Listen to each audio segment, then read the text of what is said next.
Hello everyone, I am Netrawala. मेरे प्यारे बच्चों एवं मेरे प्रिय मित्रों का इस चैनल पर तहे दिल से स्वागत है। आज मैं आपको issue of debenture as collateral security के बेसिक कॉन्सेप्ट को बेटा समझाने जा रही हूँ और किस समय क्या जर्नल एंट्री होती है तथा बैलेंस शीट में इसे कैसे शो किया जाता है, ये मैं पूरा इजी वे में आपको समझाने की कोशिश करूंगी। बच्चों, ये टॉपिक एग्जाम में 3 मार्क्स का थ्योरी या प्रैक्टिकल दोनों में से कोई भी क्वेश्चन पूछा जा सकता है। 99% इस टॉपिक के आने की संभावना है बेटा। ये वीडियो बेटा शुरू से एंड तक ध्यान से देखना ताकि आपके 3 मार्क्स जो हैं वो कंफर्म हो जाएं, पक्के हो जाएं। इससे पिछली वीडियो में मैंने समझाया था कि कंपनी को यदि और अधिक अमाउंट की जरूरत होती है तो वे पब्लिक में डिबेंचर इशू करके लोन के रूप में अमाउंट ले सकती है। लेकिन फिर भी यदि कंपनी को और अधिक अमाउंट की जरूरत होती है तो कंपनी बैंक से बैंक लोन लेकर अपने नीडेड अमाउंट को पूरा कर सकती है। तथा जब बैंक से कंपनी लोन के रूप में कैश लेती है तो कंपनी को बैंक के पास कुछ सिक्योरिटी जो है वो रखनी पड़ती है। ये जो बेटा सिक्योरिटी होती है, एक तरफ से कंपनी की तरफ से गारंटी दी जाती है कि यदि मैं समय पे पैसा ना वापस करूं तो आप ये सिक्योरिटी को बेचकर आप अपना अमाउंट वापस ले सकते हैं।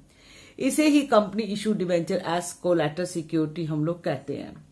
ये एक तरीके का एग्रीमेंट होता है बेटा कंपनी और बैंक के अंदर, जिसमें टर्म्स एंड कंडीशन लिखी जाती हैं कि कंपनी के पैसा ना वापस करने पर बैंक को अधिकार दिया जा रहा है कि ये मेरे पेपर डॉक्यूमेंट जो भी है हमने प्रॉमिस किया है बेचकर आप अपना पैसा लेने के अधिकारी हैं। तो ये एक प्रॉमिस माथरी होता है, इसलिए मोर्टगेज की कोई एंट्री इसमें नहीं होती। वैसे जितना अमाउंट बैंक से हम लोन के रूप में लेते हैं, बैंक वाले बेटा उससे तो अधिक की गारंटी लेंगे। जितना भी वो अधिक की गारंटी लेता है बैंक हमसे, उसके बदले में हमारी कंपनी जो है उसको उतना डिवेंचर इशू कर देती है, जिसको हम एडिशनल सिक्योरिटी भी कहते हैं। तो इस तरीके से डिवेंचर का पहले तो मैं मीनिंग बताना चाहूंगी। ये इशू है कोलैटरल सिक्योरिटी, जैसा कि मैंने बोर्ड पे भी लिखा है, ये देखो मीनिंग, इसको ध्यान से समझना।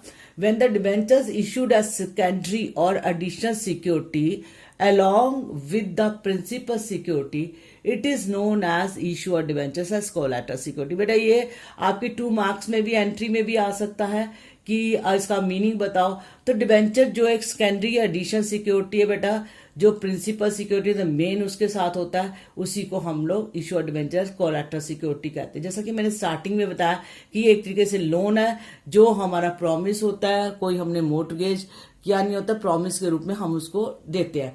लेकिन इस तरीके के डिबेंचर जो कोलैटरल सिक्योरिटी होती है, इसको इशू करने के मैंने जैसा बताया बोर्ड पे 2 वेज होते हैं। फर्स्ट मेथड होता है बेटा जब विदाउट पासिंग जर्नल एंट्री होती है, बैंक से हम पैसा ले रहे हैं तो bank to bank loan account वाली एंट्री होती है इसमें। लेकिन बैलेंस शीट में हमने कैसे दिखाना है मैं एक प्रैक्टिकल सम से समझाऊंगी। सेकंड वे बेटा होता है विद पासिंग जर्नल एंट्री, अगर पेपर में पूछा जाए। ये थियोरटिकल वे में मैं बता रही हूँ कहां तक क्वेश्चन पूछा जा सकता है। तो बैंक टू बैंक लोन पहले हमने लिया, एक एंट्री हमारी यही जो इसमें है वो सेम है, लेकिन इसमें एक एंट्री पास करी जाती है जिसमें डिबेंचर सस्पेंस अकाउंट टू जो भी परसेंटेज डिबेंचर 9-10 डिबेंचर अकाउंट होगी। अगर आपसे थ्योरी में क्वेश्चन पूछा जा सकता है मीनिंग बताओ आप और या उसके वे ऑफ इशू बताओ, तो बेटा ये यहां से लेके यहां तक का आपका जो है ये 3 मार्क्स में क्वेश्चन पूछा जा सकता है। तो इस तरीके से आपको जो है इसको समझना जरूरी है कि इसके मेथड है विदाउट पासिंग जर्नल एंट्री और एक है विद पासिंग जर्नल एंट्री। बेटा ये मैंने नीचे आपको न्यूमेरिकल समझाया हुआ, जो मैं क्वेश्चन पढ़ी जो आपके डिस्क्रिप्शन बॉक्स में भी होगा, जैसा कि आपके ऊपर इधर दिखाया भी जा रहा है क्वेश्चन। ये क्वेश्चन कहता है x limited obtained A loan of ₹4 lakh from IDBI bank से, उसने 4 लाख का लोन लिया। द कंपनी इशूड 5,000 9% डिबेंचर्स और ₹100 each as collateral security for the same. उसने 5,000 के डिबेंचर इशू करे एज ए कोलैटरल सिक्योरिटी और पूछा जा रहा है show how these item will be presented in the balance sheet of the company. तो इस तरीके से ये क्वेश्चन पूछा जा सकता है पहले मेथड के अकॉर्डिंग। ये जो पहला मेथड है, पहले मेथड के अकॉर्डिंग आपको जो है बैलेंस शीट में अगर दिखाना तो क्या करेंगे, इक्विटी एंड लायबिलिटी लिखना है, उसके नीचे नॉन करंट लायबिलिटी लिखना है जैसे मैं आपको शो करके बता रही हूँ, और उसके नीचे लॉन्ग टर्म बोरिंग है वो कितने का लोन लिया, सिर्फ 4 लाख आपको इधर शो करना है। नोट नंबर 1 के नीचे आपको इधर शो ऑफ करना है कि लॉन्ग टर्म बोरी है। लोन कहाँ से लिया हमने? IDBI बैंक से। कितने का लिए? 4 लाख का। लेकिन उसको सिक्योर्ड किससे किया गया बेटा? सिक्योरिटी कितने की दी है? बाय सिक्योर्ड इशू ऑफ 5000 आपने जो है 9% डिबेंचर ऑफ 100 ईच का, मतलब 5 लाख के उसको debenture as a collateral security issue कर दिया, ताकि उसे रहे, देखो उससे ज्यादा की वैल्यू, जितने का लोन लिया उससे ज्यादा का उसने डिबेंचर इशू करे है, ताकि उसको गारंटी रहे जी मिलेगा हमें। अब सेकंड मेथड है आपका बेटा कि आपको पहला इक्विटी एंड लायबिलिटी के अंदर जो है नॉन करंट लायबिलिटी फिर लॉन्ग टर्म बोरिंग 4 लाख दिखाना। ये देखो आपने इधर और इधर ये पहला पोर्शन एकदम सेम है। Second note to the account जो लिखा है उसमें थोड़ा सा चेंज है बेटा। देखो long term borrowing loan from IDBI bank, ये कितना 4 लाख, इसमें भी यही है, इस मेथड में भी सेम है, देयर इज नो चेंज। देखो यहां तक, लेकिन आगे आपको क्योंकि इसमें जनरल एंट्री करनी होती है, सेकंड मेथड में मैंने ऊपर बताया डिबेंचर सस्पेंड 2% डिबेंचर, तो इसमें भी करनी है। 5000 के हमने डिबेंचर इशू करे at the rate of 9% debenture 100 each issued as collateral security 5 lakh हुए। अब ये लेस डिबेंचर सस्पेंस अकाउंट से हमने, क्योंकि जनरल एंट्री इसमें बताई हुई है, वो हमने लेस करके दिखाया, तो मतलब आपका अमाउंट उतने का उतना आ गया। उधर देखो मैंने जनरल एंट्री करके आपको बताई है कि debenture suspense account to 9% debenture, जितने के हमने इसमें डिबेंचर इशू करे, कितने करे? 5 लाख करे।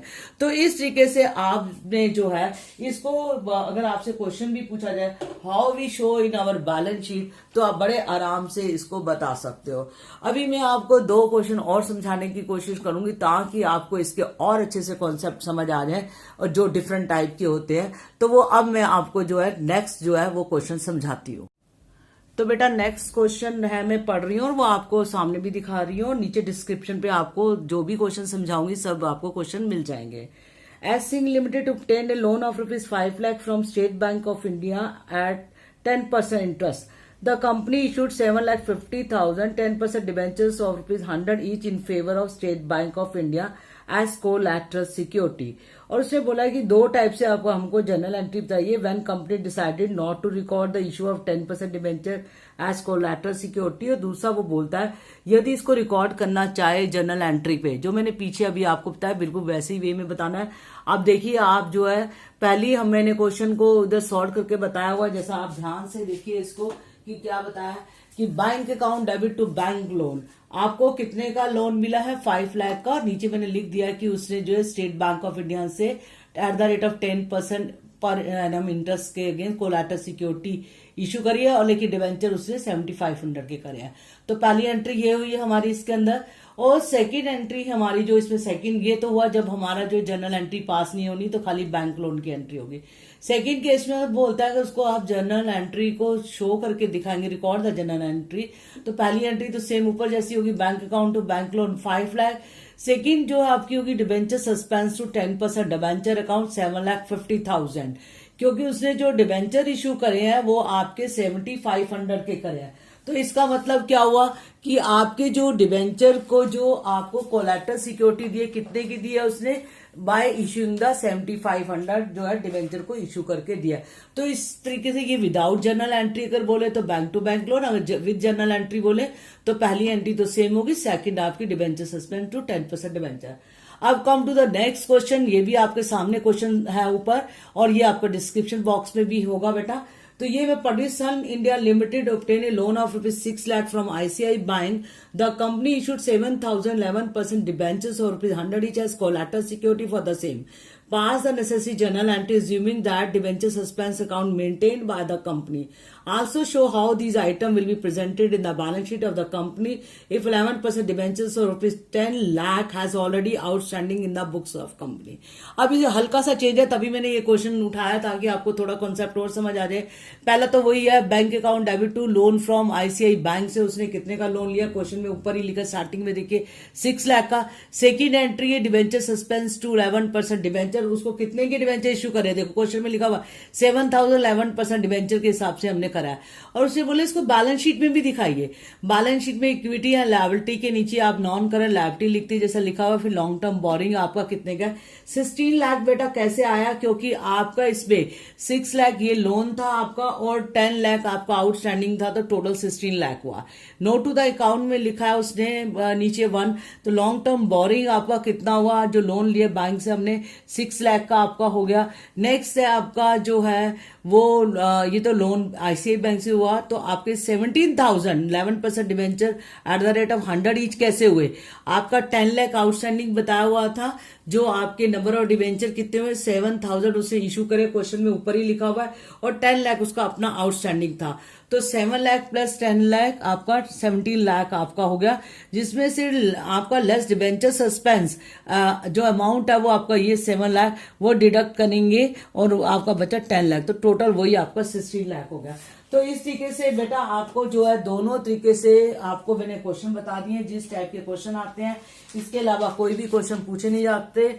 आई hope you understand all the concept and meaning of issue debenture as collateral security theoretical and practically. बेटा यदि आपको मेरा समझाया हुआ अच्छे से समझ आ गया हो, प्लीज मेरा चैनल जरूर लाइक सब्सक्राइब एंड कमेंट जरूर करें। नेक्स्ट वीडियो में मैं इशू एंड रिडक्शन के जो डिफरेंट कॉन्सेप्ट है वो आपको समझाऊंगी, जल्दी वो वीडियो डालूंगी। Thanks for watching my video, धन्यवाद।